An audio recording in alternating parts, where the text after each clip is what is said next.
Tul il-jum ta' tlieta komplew il-grillings tal-kummissarji Ewropej nominati.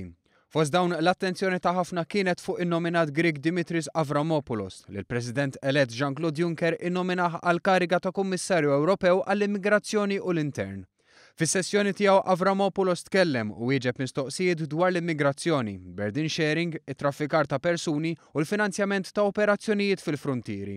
Fost l-oħrajn saħaq li l-ħidma kontra traffikar ta' persuni għandu jingħata priorità sabiex il-kriminalità organizzata titwaqqaf u l-kriminali jitresqu quddiem il-liġi. Dan flimkien ma' ħidma mal-pajjiżi tal-oriġini tal-immigranti kif ukoll mal-NGOs u entitajiet oħra. Avramopoulos ammetta li l-Frontex għandha bżonn ta' iktar riżorsi kif ukoll għajnuna finanzjarja ikbar u qiegħed li se jkun qiegħed jaħdem biex jissaħħu l-frontieri tal-Unjoni Ewropea u biex ikunu salvati iżjed ħajjiet. Tenna wkoll il-bżonn ta' iżjed solidarjetà fl-Ewropa fejn jidħol burden sharing u li l-integrazzjoni tal-immigranti fis-soċjetà għandha tkun mingħajr xkiel. Sostna li dan għandu jsir b'rispett lejn id-drittijiet umani u applikazzjonijiet ta' ażil rifjutati għandhom iwasslu għal ripatrijazzjoni.